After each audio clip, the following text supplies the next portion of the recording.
Oh, hello. Welcome to today's video. It's a return to the Kill Team Shower Thoughts series. We're going to be talking about combat patrol, boarding patrol, why we even play games. I have a feeling this is going to be quite a long one, so you know, because you're living in the post-video upload world, so you can see the runtime, but I'm guessing this is going to be a long one, so, if you need the toilet, you need to get a cup of tea, pause the video, go and sort those things out. So we're living in a world now where if you want to push around small numbers of 40k models, you will soon have 3 ways to do that.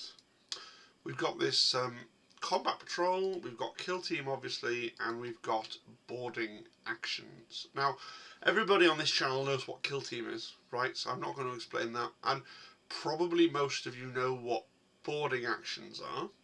That's the current 40k variant coming out in the Arcs of Owen book, where we use the kill team into the dark terrain, or 2 sets of it, to play a kind of halfway house, I guess, between kill team into the dark and 40k. Let's talk about combat patrol, because some people might have missed this one. So combat patrol is something that's coming in 10th edition.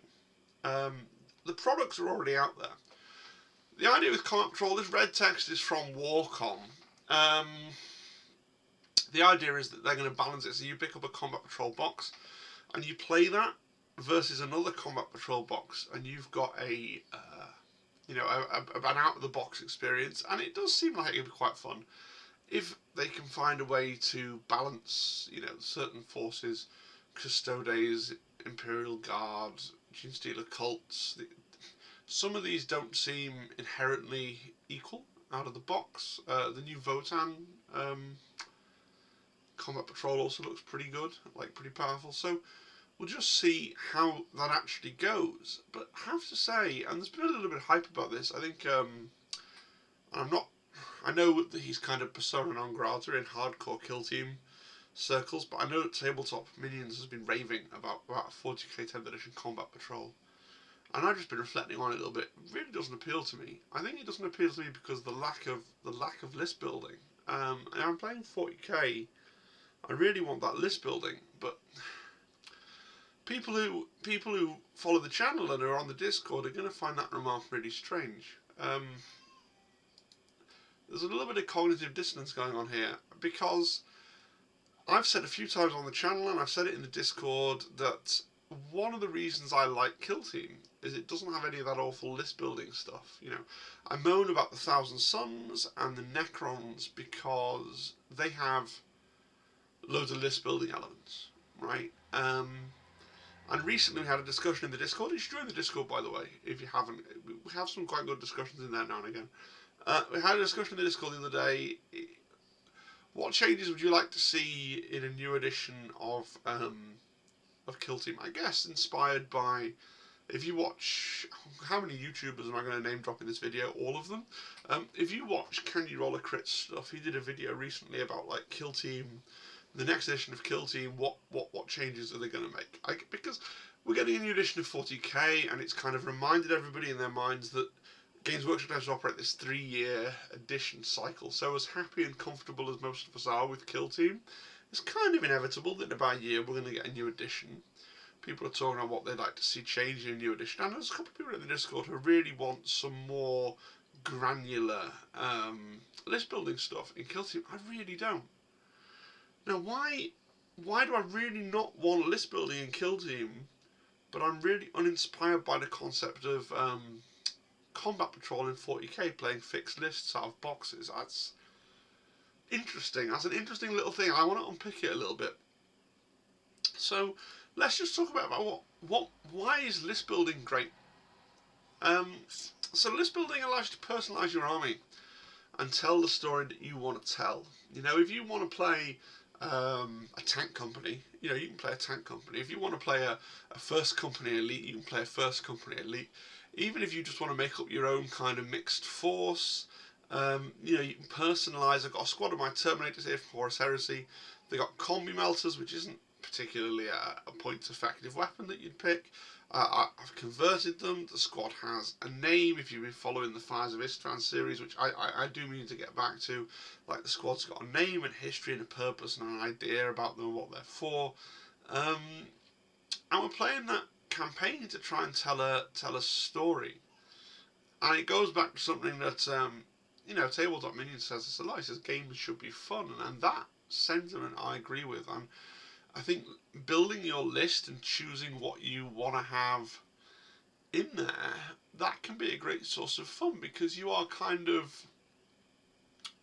it's kind of like building a character for D&D, right? You're deciding what kinds of things you'd like to introduce to a shared narrative, what wrinkles in the game that you'd be interested in. Most people, when they pick the armies they want to play, they don't pick the army that they want to play based on what some people do. And I'm not, look, no part of this video should be taken as me having a go at people for playing differently to me. I'm not shitting on people for the way they play. And sometimes I'm going to come off that way, I'm aware, through the course of the video. But, like, if you're hyper-competitive and you're like, oh, I see that, the leagues of Votan are really strong right now, so I'm going to rush out and buy a 2,000 point League of Votan army and get it built and painted as quickly as possible and to stomp at tournaments, that's where you find your fun, then go for it. But what I've observed in the world is that most people, even if they're quite hardcore gamers, they start from the place of, I want to play this army because it's cool, it speaks to me in some way, and then they kind of have this thing of how with this limitation of I want to use these tools, how can I become the best that I can with that set of tools that I've given myself. But it lets people explore the parts of the lore and the parts of the narrative that they're interested in, And no game is this more obvious than in Horus Heresy, where actually the lists are all really similar, and a lot of the personalisation is in what there's nothing stopping you building, like mechanically, there's nothing stopping you building a White Scars Dreadnought army or a White Scars tank company. And there's nothing stopping you doing a Iron Warriors jetbike list, but you kind of apply the lore and apply the narrative to constrain yourselves in certain ways, because that's the way the Horus Heresy community kind of works and self-regulates. Why does list building suck then? So maths exists, right? A best way exists, and one of my biggest bugbears about 40k especially is that the more options that exist, the more chances there are to trick you into building your models wrong. And that's slightly hyperbolic, but like, I've seen this a few times. I'm a teacher, I have a Warhammer club at my local school, and kids build, I had this recently. There's a kid that I'm kind of is learning to play Kill Team, a little bit from me, mostly from the local Games Workshop manager, who's really good, by the way, really good. Takes a lot of time to teach kids things. And he had Vet Guard, and he built his Vet Guard in a certain way, and I'm trying to remember what he hadn't done. He either hadn't given himself a plasma gun, or he hadn't given himself a sniper. But like, there's one of the really core, that we would, as semi-expert Kill Team players, kind of go, I'd never leave home without that model. He just hadn't built one of those miniatures. And I was talking to him about this, and he decided, kids have got limited funds, they're not going to go out and buy a second box. He decided to rip arms off miniatures and glue on different arms, and he's quite happy with what he's done. I just always feel like it's a bit of a trap when they present these options, and some of the options are just better than others. Now, in Kill Team, I think it's usually fairly transparent which is the best option. But in 40k, I've included a little screen grab here from an Auspex Tactics video, right? Because for me, this is the kind of content I really am going to speedrun, name dropping all the YouTube creators I watch.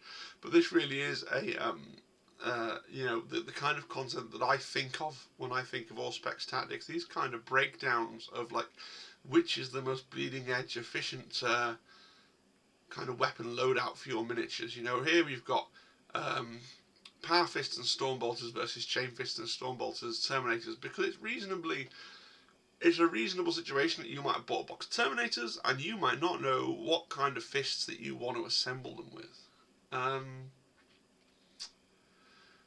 So you research it, and I think that's where Auspex Tactics gets not all of his views. There's people that view him just because they want to see his news reads and everything else, but you know, it's where people start watching Auspex Tactics is where people start going onto Discords and getting spreadsheets and plugging into spreadsheets and trying to really kind of math out like what's the correct option, because they don't want to build the miniature wrong. A fact of 40k and Kill Team and all Games Workshop games really, apart from like Warhammer Underworlds that doesn't have any list building whatsoever, is you have to build your models before you can play with them, which seems like a really stupid thing to say, but you have to rely on the sort of paratext around the game to tell you what models you ought to build. You can't play unless you're going to go all in on magnetizing, which takes a lot of skill to magnetize in, like magnetizing a tank or something, or a vehicle or a dreadnought, fair enough.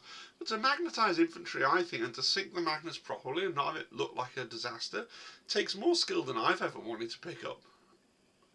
You know, so people say, oh, just magnetize, and there are people out there that do ridiculous things with magnets and magnetize all their infantry, but I find it incredibly difficult.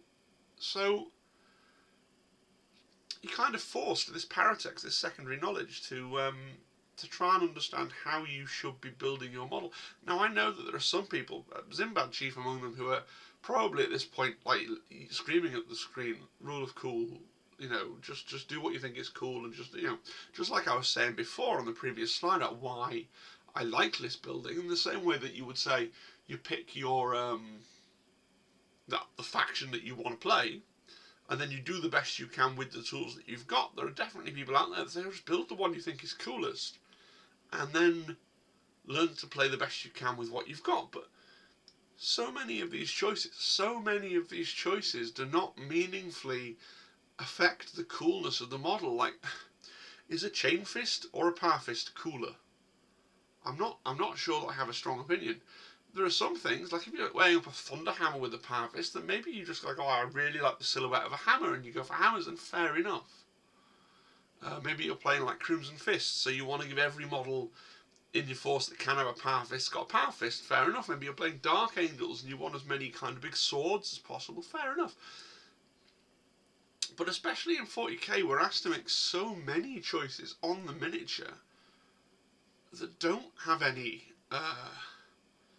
you know, you can't tell me that a bolt rifle and an auto bolt rifle, there's not a rule of cool answer to that question.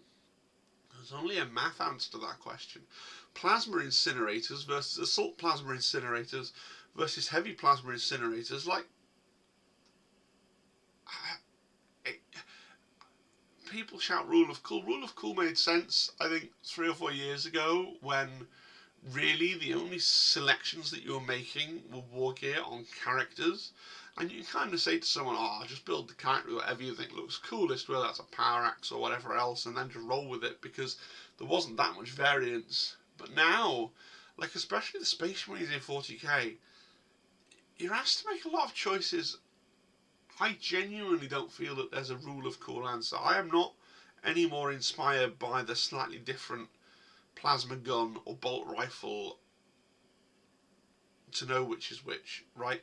I couldn't even really tell you the is it the snipers that have the regular sniper rifle and then the las rifles, and they look pretty different, but they both basically fulfill the power fantasy. Is it's a sniper guy with a camo cloak.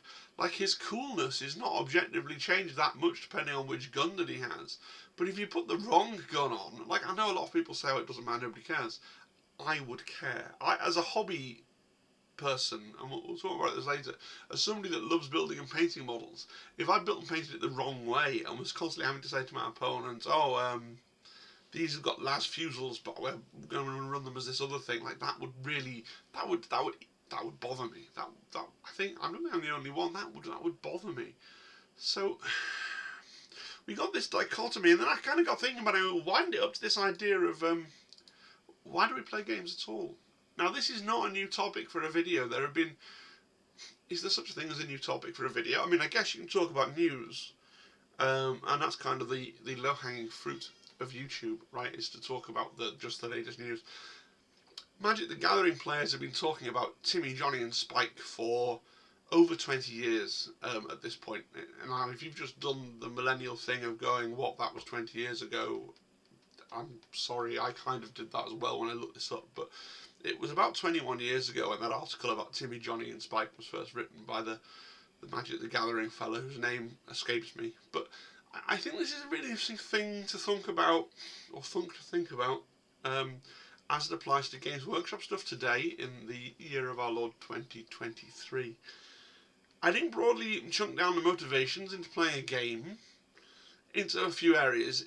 Being the best, celebration of craft, and structured playtime. And I want to look at each of those in turn if you can indulge me.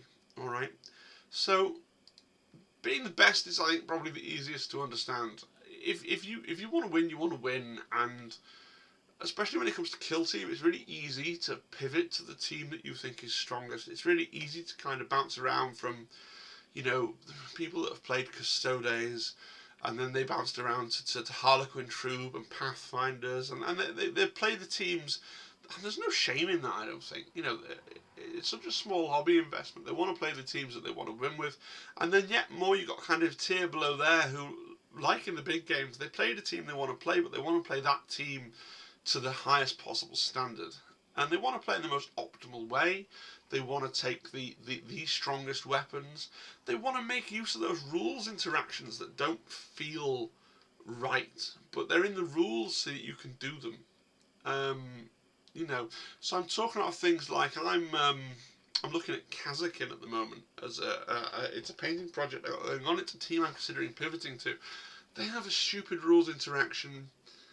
Now I've not scripted this bit, so I'm running it off the top of my head, but like one of their one of their tac ops that they can take requires you to select an objective that you don't currently control, and then you score a VP if you control it at the end of the turn. And one of their tac ops allows you in the command phase to dash various models.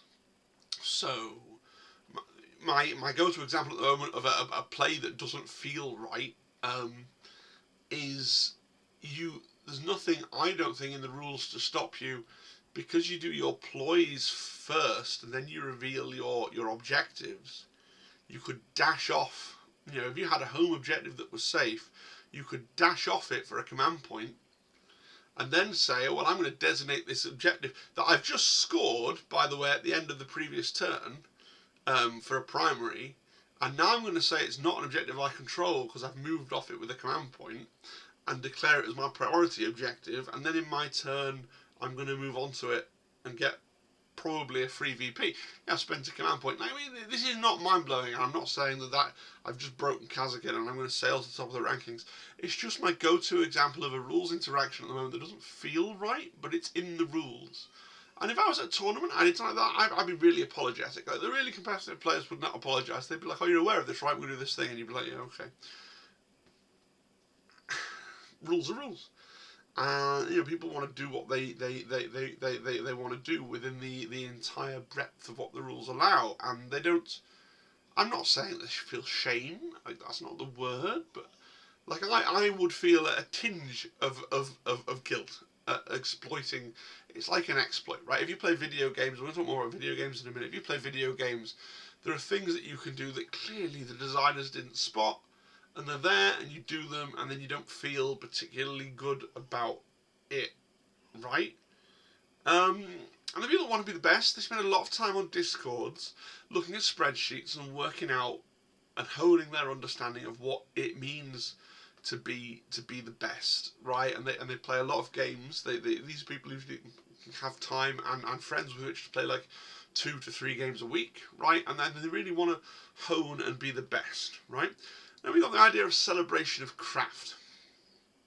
So, celebration of craft. Most people, not everybody, right, but most people who engage in Warhammer engage in the hobby portion of the activity. They build and they paint miniatures.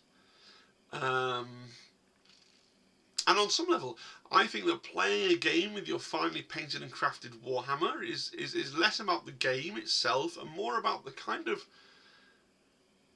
I almost see it like a showcase or a victory lap for the hobby that you've done, right? Like I've built, maybe I've converted and I've painted these guys, and now I'm getting them out and I'm using them as a way of showcasing to my opponent what I have, what I've done. Empirically, one of my worst games of Kill Team, and I've moaned about it before on the channel. It was at the end of a long, the 40k team 2-day event, the Kill Team 2-day event, right? And then I ended up playing, and I've forgotten the gentleman's name, and I apologise profusely.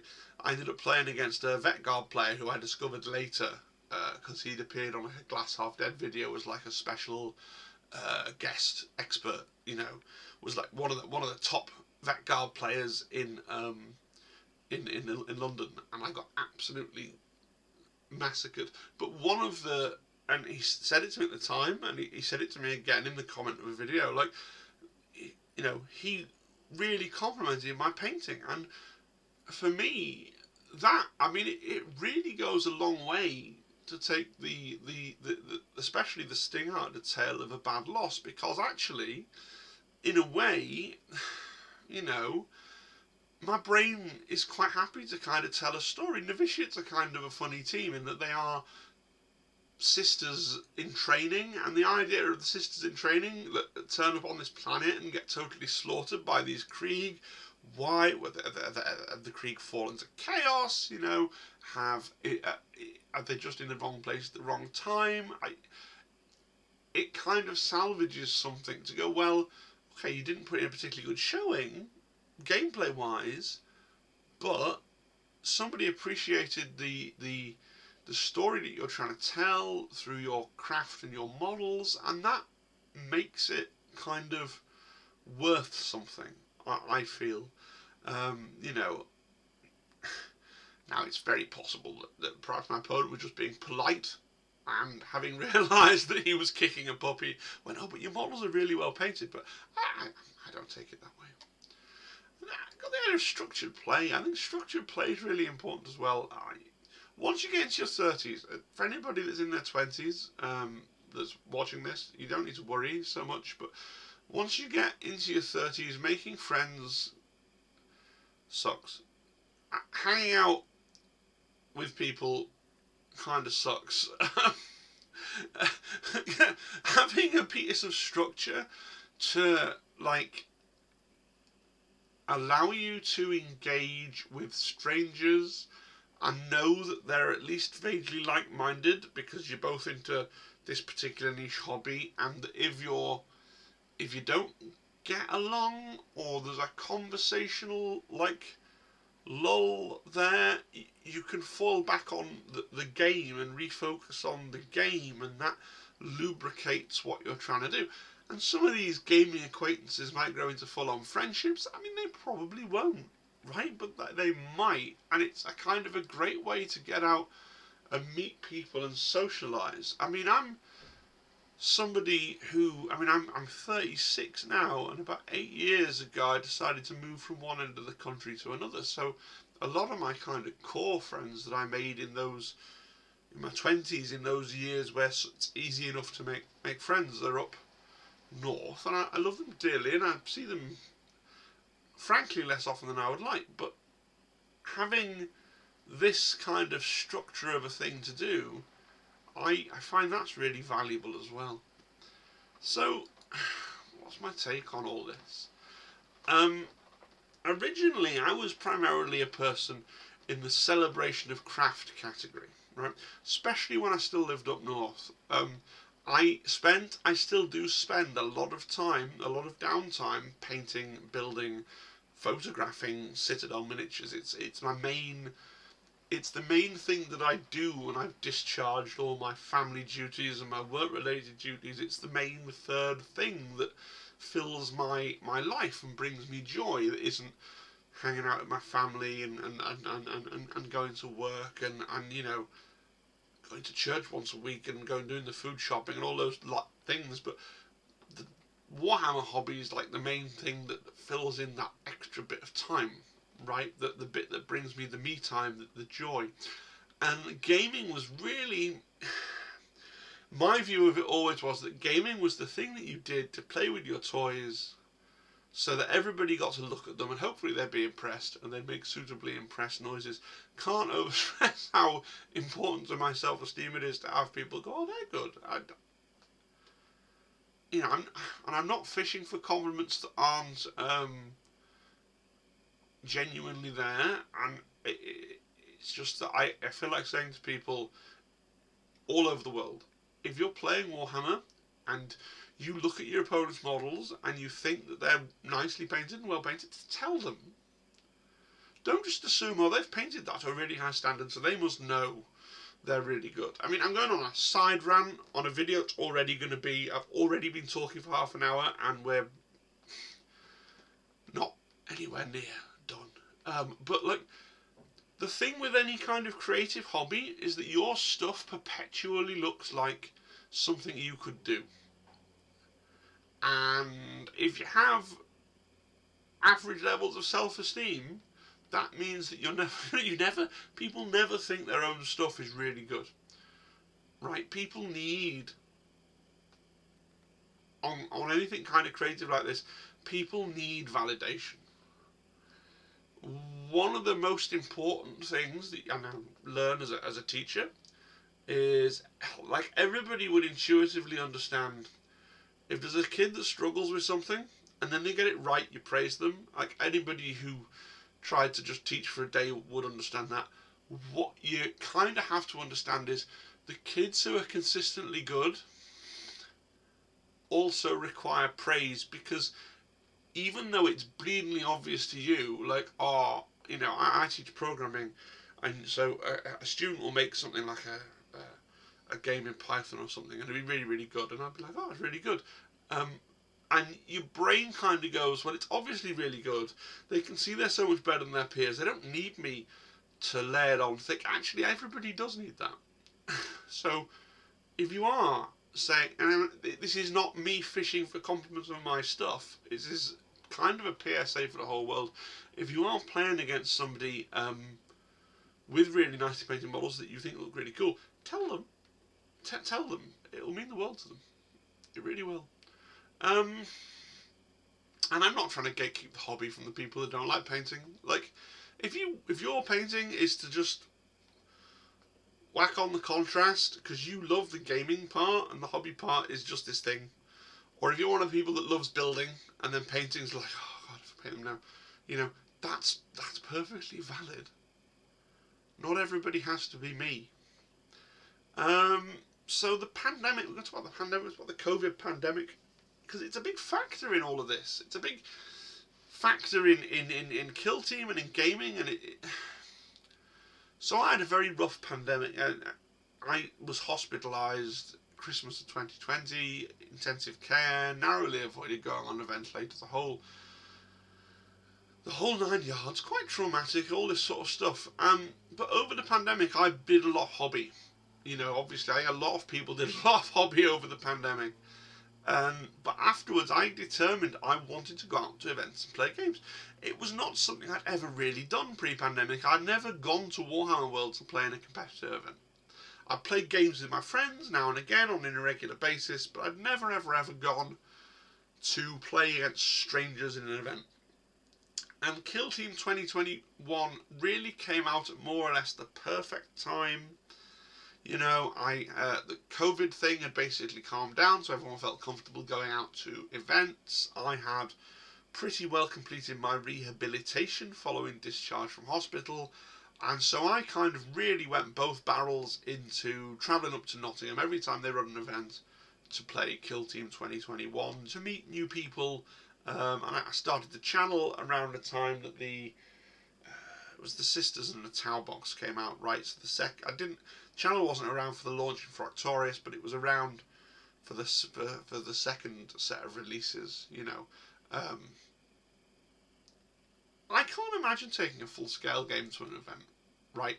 I can't imagine being somebody that wants to take 40k to to a tournament, just because it's so big. Like when I play 40k or Horus Heresy, I schedule a day, a full-on day for that like thing, you know, for the game, for the snacks you're gonna have during the game, for the rubbish you're gonna chat during the game. I schedule a full-on day for a full-scale war game, you know. Um, I can't imagine being now. Maybe Ted will totally change my mind because it'll be this new and revolutionary, easier and tight rule set. But I can't imagine taking stuff like that to an event, like a whole giant suitcase full of models and having to crowd it all around, and then rule books and FAQs and everything else. I need a team of people around me to help me kind of bundle all my stuff around. So for me, Kill Team is kind of the perfect game for what I wanted to do. So I'm there now going, well, I've got the celebration of craft thing going, and now I'm doing it for social reasons. To what extent do I care about winning? So it's about, is it rude to suck at games? Now, something I have in common with the more popular, right? In many ways, my channel is inspired by and owes a lot to Glass Half Dead, because he did a video. I don't even think he knows. If he's watching this, he knows now. He did a video near the start of Kill Team where he directly kind of said, we need more YouTubers talking about Kill Team if the game's going to thrive. And I basically went, yeah, okay then, mate, and started talking about Kill Team on YouTube, because I kind of wanted to do a YouTube channel already, but I didn't really know what it was going to be about, and this seemed like as good a topic as any. Another thing we have in common is some sort of history with World of Warcraft. I'm going to ramble about World of Warcraft for a hot minute, just bear with me. I spent a lot of time in the pandemic, between painting miniatures and before I got really ill, playing World of Warcraft Classic. Played World of Warcraft Classic for basically its entire run, you know, and I even got I played through. I was a guild leader for a time. I was an officer in a guild for a long time. I have Atiesh. If that means something to you, it means something to you. You've got no idea what I'm talking about. You've got no idea what I'm talking about. It was a very stressful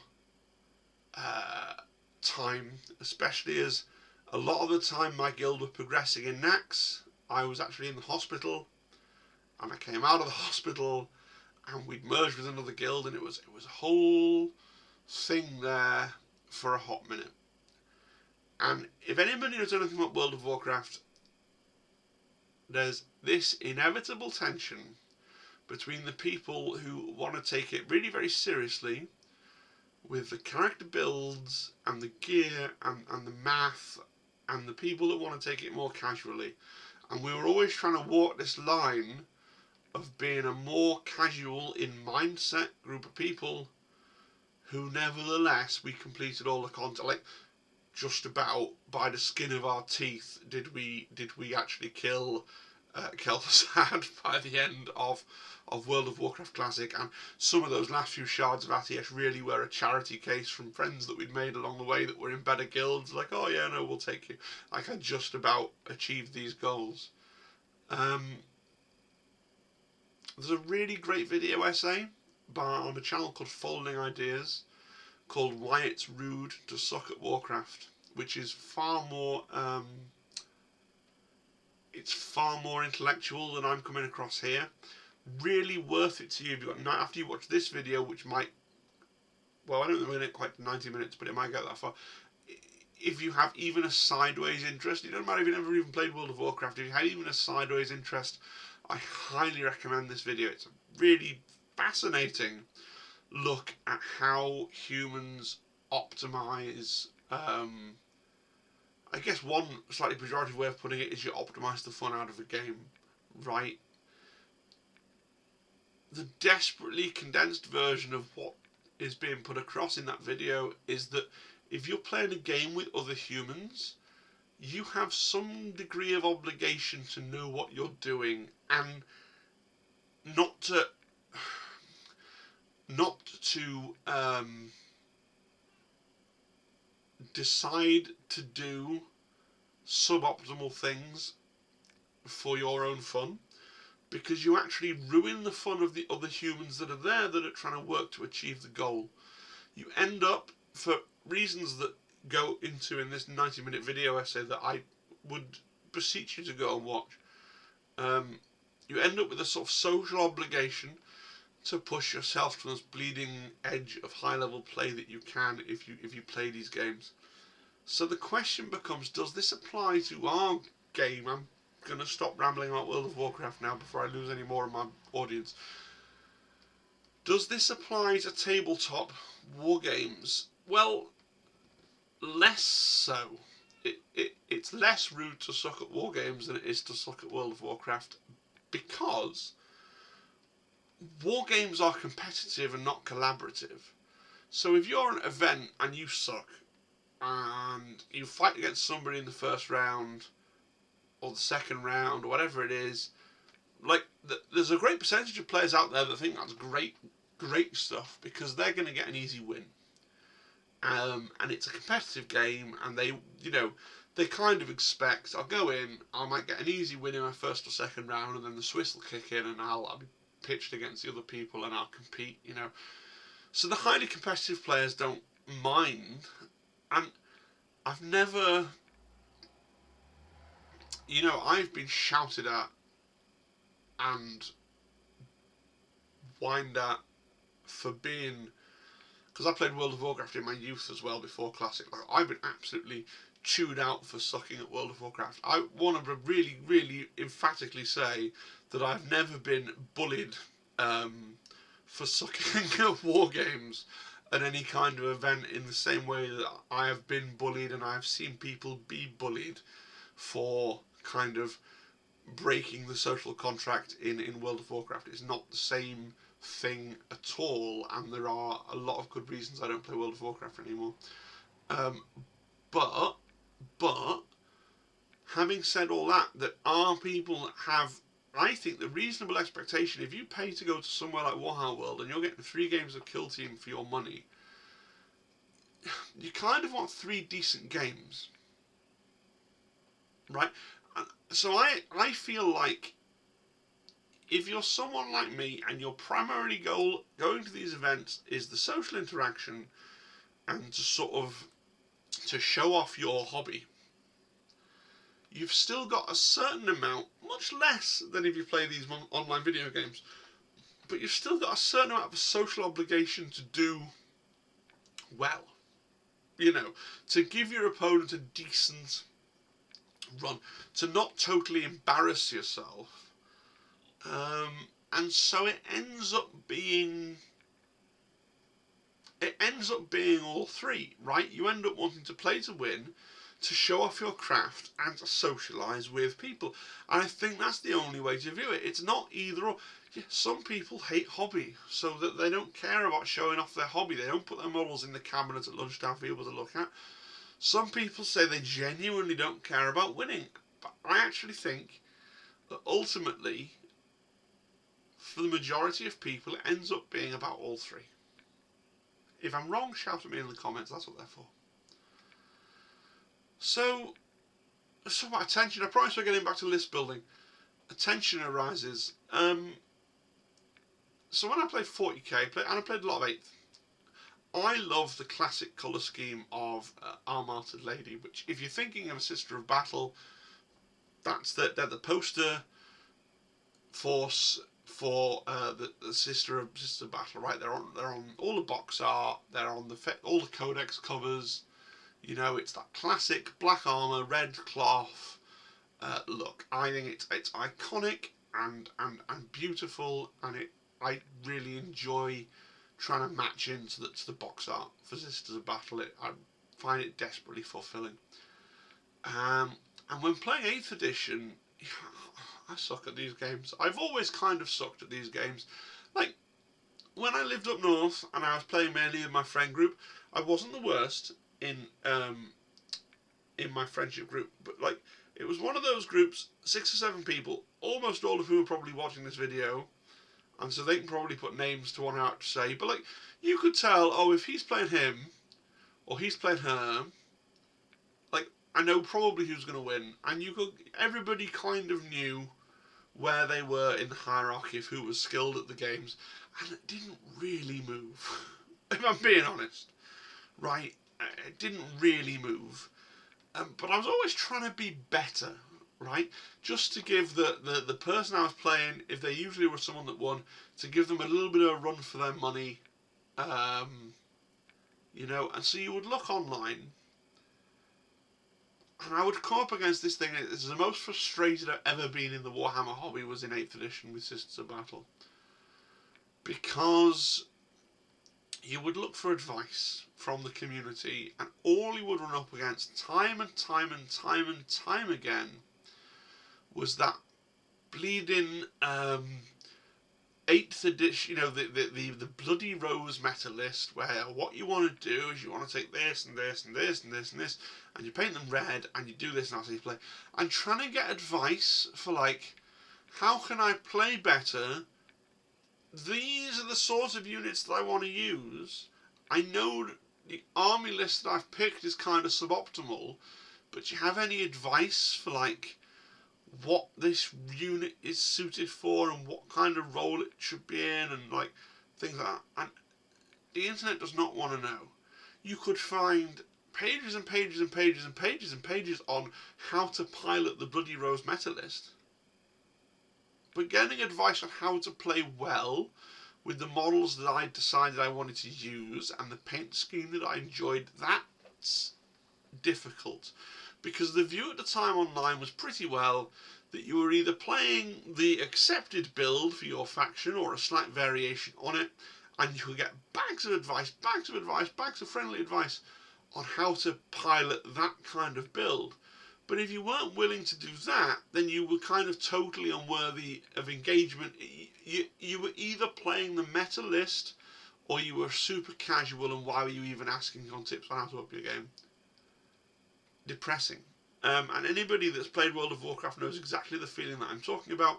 If you've ever tried to play a character using a talent tree that's not the talent tree that the kind of community's decided is the best talent tree for that character class, like it's the same thing. It comes to a point where you just can't even engage because you're not following the convention, so therefore you must be super casual, so therefore what's the point in giving you any advice? Nobody is interested in helping you when you've tied one arm behind your back. So, the right game for the right job.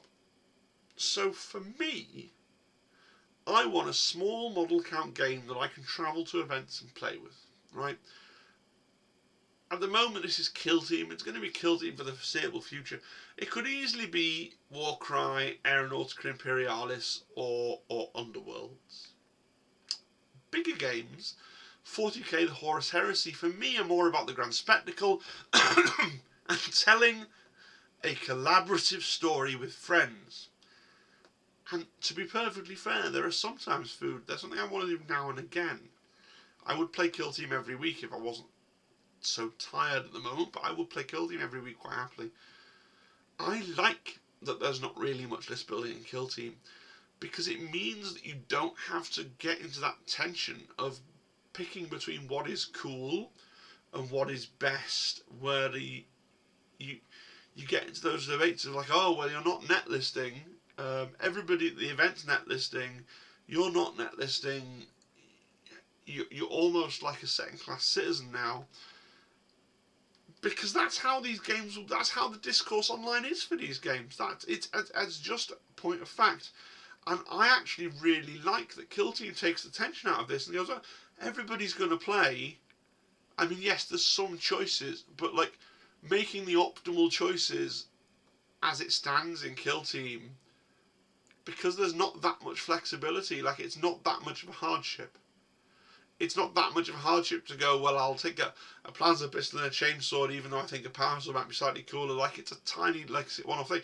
But if it was more granular, with more list building, the tension between doing what you was in your mind's eyes being cool and doing the correct competitive thing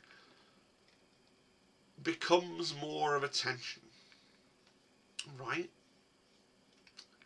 But Combat Patrol just doesn't excite me, because Combat Patrol is basically fixing to be the worst of both worlds, in that it's not going to be a competitive game that is played competitively because it's designed as an intro product for new starters. But on the other hand, it's fixed lists with no customization and variation. And that's fine, and this is not me having a go at Games Workshop. It is perhaps a response to people like Tabletop Minions, who, a lot of people seem to have got massively excited and really into the idea of Combat Patrol and the fixed list thing, and you buy this box and you play. Like, I don't get it. It's a rule set that I'll probably give a go just because I have the contents of the Sisters Combat Patrol, knocking around, and my wife probably has the contents of the Chaos Combat Patrol just sort of knocking around, and I don't expect it to be good. I don't expect it represented as a 10th. I don't expect it to be... We're going to get historical now. If you go back to 4th edition 40k, 4th edition 40k in the back of the rulebook had the rules for two things: Kill Team and Combat Patrol. Both in there, separate game systems. What was called Kill Team back in those days in 4th edition 40k rulebook was kind of a... really similar to the missions that nobody plays, the infiltration missions for Kill Team that are out there in White Dwarf now. It was that kind of vibe to it. And Combat Patrol was an evolution of the 3rd edition fan rule set, 40k in 40 minutes. And that was the thing where you had 500 points or 400 points armies. You could have a vehicle, but its armour value had to sum to this many. You could have this many invulnerable saves, and so on and so forth. I don't think this new 40k Combat Patrol is going to be as good as all that. I think if that's the kind of game that you want, and frankly, what you want is probably Kill Team or Boarding Patrol. Now, I've not tried Boarding Patrol yet, because Boarding Patrol is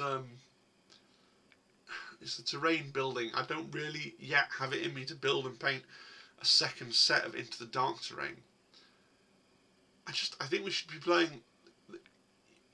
If you want to play a game and you want to get certain things out, I'm not there'll be so many people out there that play 40k competitively, but for me, it's size kind of... I don't want to travel. I don't want to travel with that.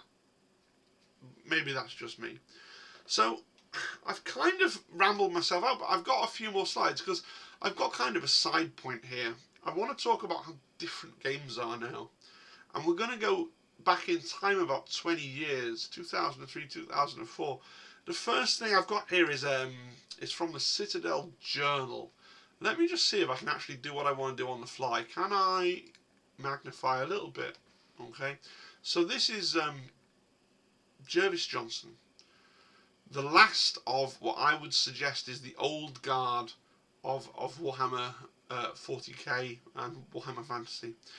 Jervis Johnson writes in the Citadel Journal, Points Values Who Needs Them by Jervis Johnson.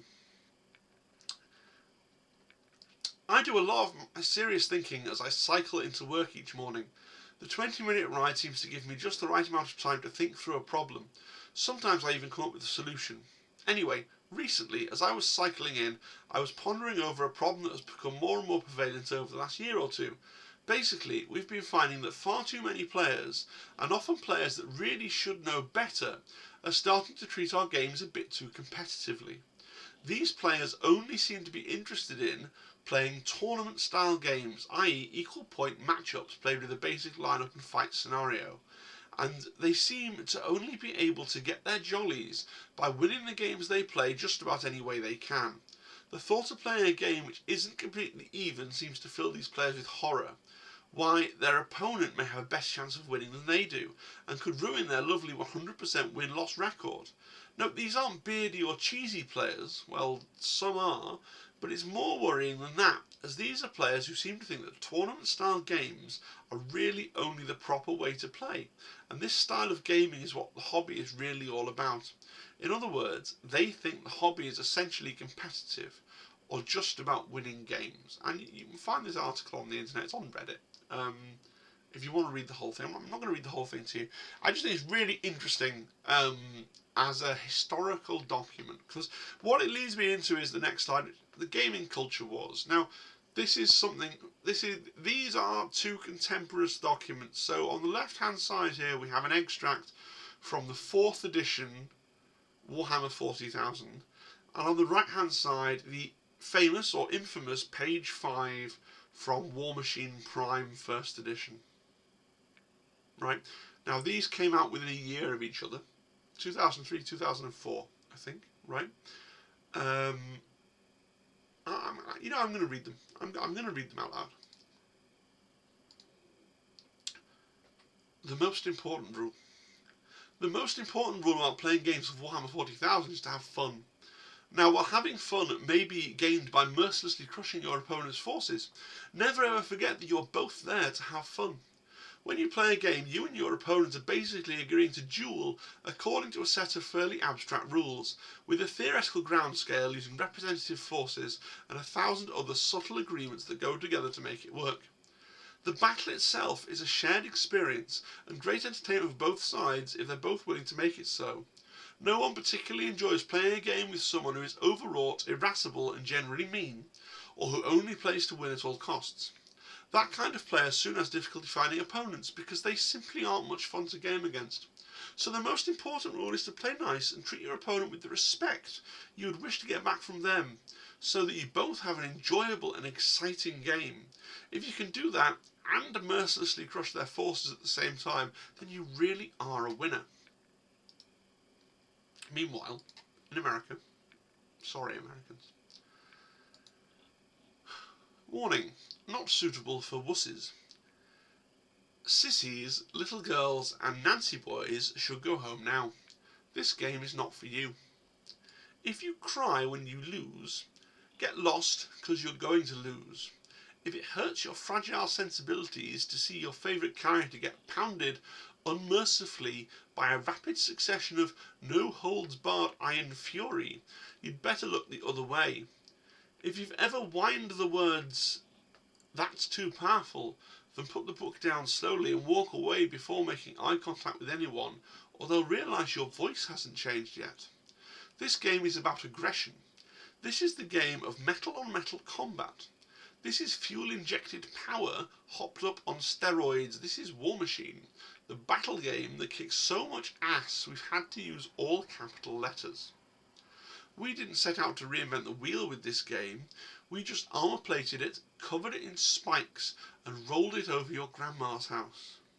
War Machine is simple, it's easy to learn, has no reference charts, needs no heavy arithmetic, and doesn't require constant trips to the rulebook. At the same time, War Machine possesses deep strategy. The ability to unlock combinations of abilities, spells and manoeuvres is practically limitless. For every perfect strategy there is a foil, for every immovable object there is unstoppable force. But just when you think you've got it all worked out, you'll be blindsided by something you never saw before. The more you dig, the more you'll find. War Machine favours the aggressor. You've got to throw the first punch if you want to land on top. Too many other games set players up to be timid, and the battles drag out with little action because the game favours defensive strategies. Players park their soldiers behind walls like old ladies hiding from a loud noise. Not in War Machine. If you wait for your opponent to come to you, you're going to get steamrolled. You've got to have balls to play this game. You've got to charge your opponent and hang it all out there. You've got to break his formations. You've got to be relentless with your onslaught. You've got to go for the jugular and latch on like a rabid dog that hasn't eaten in days. Anything less and you'll be hamburger. You're playing with power now. Don't be afraid. Few things are more satisfying than slamming your opponent's warjack into a unit of soldiers and watching them fall like a bowling pins. We call this jack bowling. Try picking up an enemy warcaster, with a warjack of course, and throwing it across the battlefield. It's almost more fun than you should be allowed to have with a miniatures game. The miniatures of War Machine deliver on every level the game does. I mean, that statement's not aged well. Sorry. These warjacks radiate power, where pouring so much metal that we may soon deplete the world of tin. These things were made for modelling. The incredible detail and expert sculpting will create one of the most enjoyable painting experiences you've ever had. You are now part of a new era in tabletop miniatures wargaming. This is a game made for you by people like you. It's not a load of sterilised mass-market dreck designed by a room full of corporate meat plows. And we've been proving it now for the past 4 years. This is raw, this is brutal, this is War Machine, so play like you've got a pair or put down the metal and go join a quilting bee. So, I apologise, I realised halfway through that it must be from set, because it says 4 years now, so these aren't... I tried to find the page 5 from the first edition of War Machine Prime. I assume it was very similar, but the point still stands. These are obviously, in every respect, diametrically opposed theses on what a tabletop wargame is. And it's worth saying that this, the most important rule from 4th edition, is contemporaneous with the journal article we looked at before. And the thing is, now we have what's have termed for a long time the monoculture. And the monoculture is a bigger idea than just tabletop wargaming. Life is so online now, there is so much less that's, especially within the Anglo sphere, right? There's so little now that divides the sensibilities of a Brit, American, Australian, a Kiwi. And there's also the same thing in our age groups. Like, everybody between the ages of, 15 and, 45, to a greater or lesser extent, laughs at the same memes. So, we have a kind of a monoculture. And if you go and look at the Kill Team rulebook or the 40k 9th edition rulebook, it doesn't read like either of these. It's so precise and technical, and the language is a little more basic, I think, and a little more legalistic. And War Machine, and I really want to say this for historical kind of posterity, for all that nobody plays War Machine anymore, and as a game and an IP, people aren't that interested, they affected real change. They affected real change. And yes, they've dropped and distanced themselves from the content of page 5 now because of the kind of gendered dude bro balls talk, right? Like, play like you've got a pair is not an inclusive statement, but they haven't rowed back on, and they have kind of won the argument, I think, on the idea of games being a competitive experience and people being expected to use every trick in the book to win the game. And they've kind of won the argument that rules should be tight, easily followed, precise, that you shouldn't need to... I could easily have included a rider in here from 40k rulebooks where they said time and time again, oh, and if you and your opponent can't agree on what something should do, loads of complicated rules, we couldn't do everything, just roll off for it. There's loads of sentiments like that all throughout the history of 40k. Privateer Press really won the argument. And yeah, absolutely, the language that we've just read through is funny and cringy and all the rest of it, but they really won the argument when it comes to what tabletop war games are. You know, Jervis Johnson retired, and he was kind of the last of the gentle old men of wargaming. You know, you got Andy Chambers, Rick Priestley, people like this. They all left Games Workshop over time. Modern war games have this. I do think it's American. It's an American competitive war game vibe to them. A demand for a tight technical rule set that's finely balanced. And one of the biggest criticisms that you see people say about Kill Team is I hear people saying that it's not tight and technical enough, and that Games Workshop needs to hire someone who writes tight and technical rules. And yet, if you compare it to 40k 3rd, 4th, 5th edition. You know, the things Games Workshop was putting out, the tone, like those games weren't even trying to be tight and technical. Those were trying to be conversational, pleasant, charming, but not really tight and technical.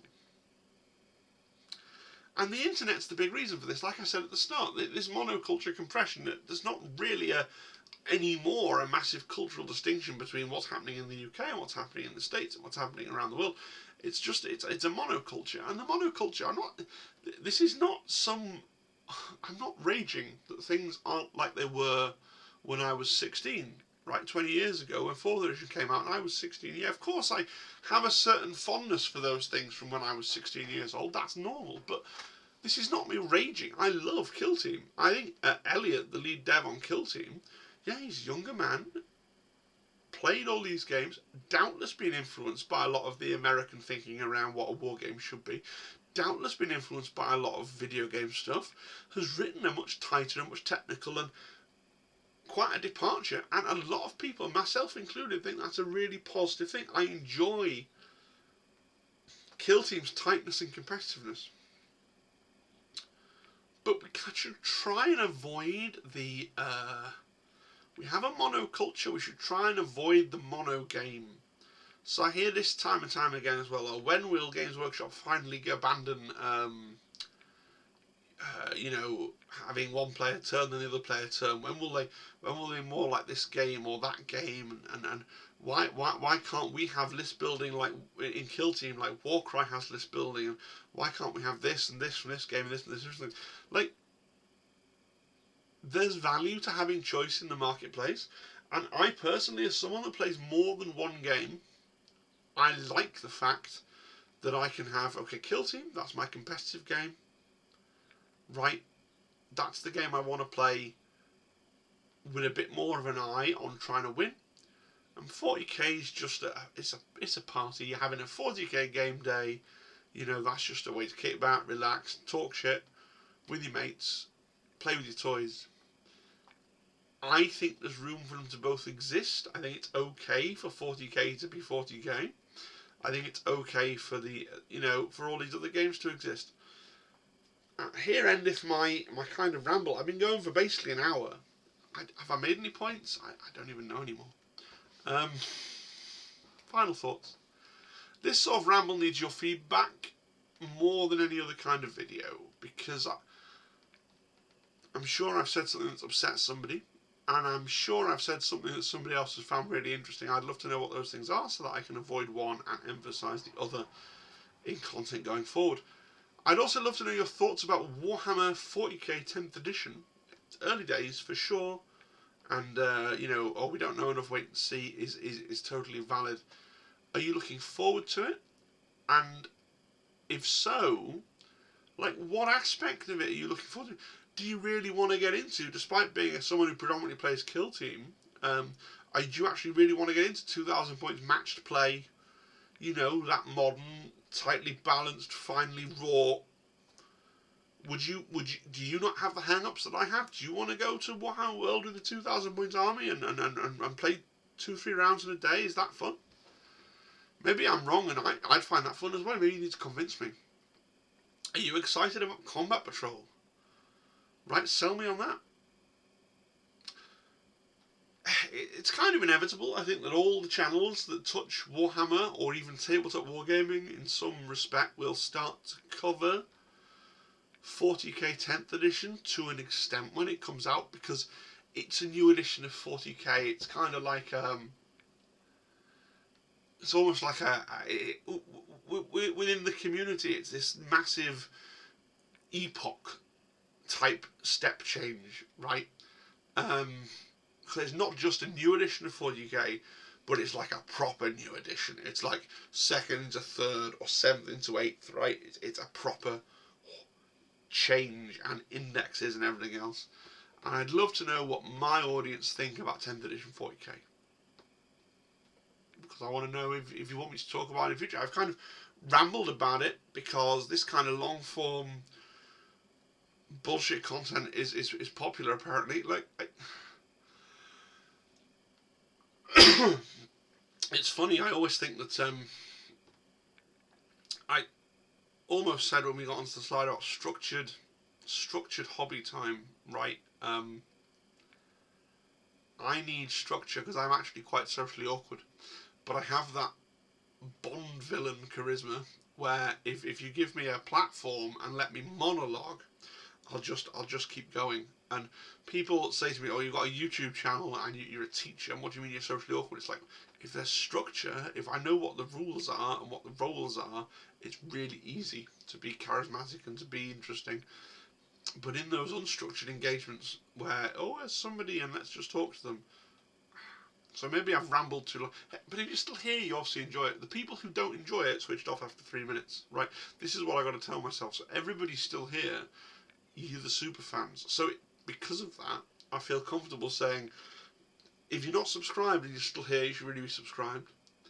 If you have the spare cash, please consider, channel membership's a really fine thing to do. And even if you're just curious about it, if you click the join channel button, you'll find like an extra secret video that comes up to talk about channel membership.